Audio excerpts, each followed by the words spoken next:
حامدا ومصليا أما بعد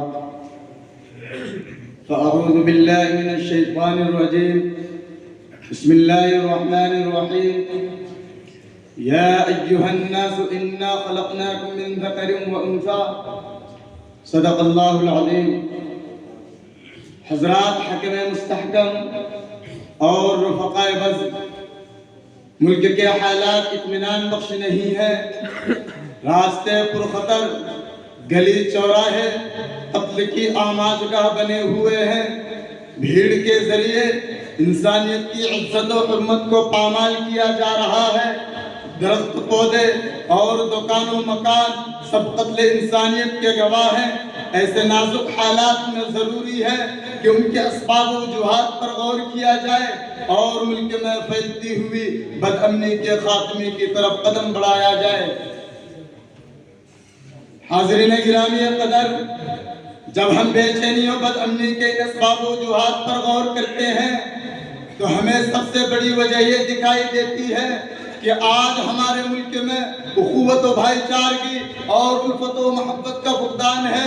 ایثار و ہمدردی کا جذبہ ہمارے معاشرے سے بالکل نکل چکا ہے، بلکہ اس کی جگہ نفرت و عداوت، بغض و عناد، ظلم و زیادتی اور فتن و فساد کا دورہ ہے. ہمارا یہ ملک جو صدیوں پہلے امن و امان کا گہوارہ ہوا کرتا تھا، جس کے امن کی شہادت اقوام عالم دیا کرتے تھے، آج یہی ملک فتن و فساد اور بے چینی و بد امنی کا گہوارہ بن چکا ہے.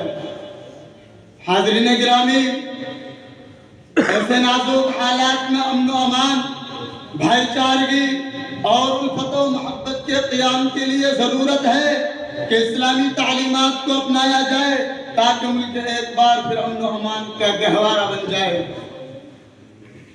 چنانچہ مذہب اسلام سب سے پہلے اخوت انسانی اور اتحاد و اتفاق کی اہمیت پر زور دیتے ہوئے سورہ حجرات آیت نمبر 13 کے تحت ارشاد فرماتا ہے: یا ایھا الناس انا خلقناکم من ذکر و انثی وجعلناکم شعوبا وقبائل لتعارفوا، کہ تم آپس میں بھائی بھائی ہو، لہذا اتحاد و اتفاق کی رسیاں تمہارے غلط کاری کے سبب چھوٹنے نہ پائے.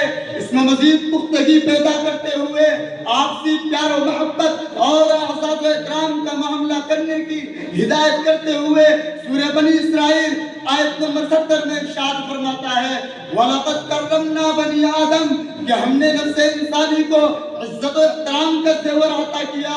وہ باعزت ہے، اس کی حد عزت کی کوشش کرنا اللہ رب العزت کے پردے احترام کو چاک کرنے کے مترادف ہے.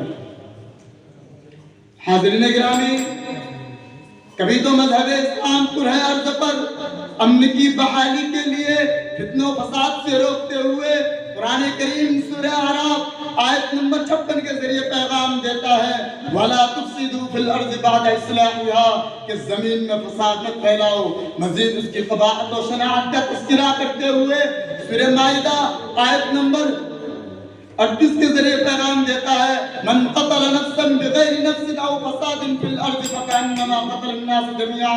اے لوگو، تم کیا سمجھتے ہو کہ ایک شخص کا قتل صرف اسی کا قتل ہے؟ نہیں، بلکہ ساری انسانیت کا قتل ہے. میں ان چند باتوں پر اپنی تقریر کو ختم کرتا ہوں. وآخر دعوانا الحمدللہ رب العالمین.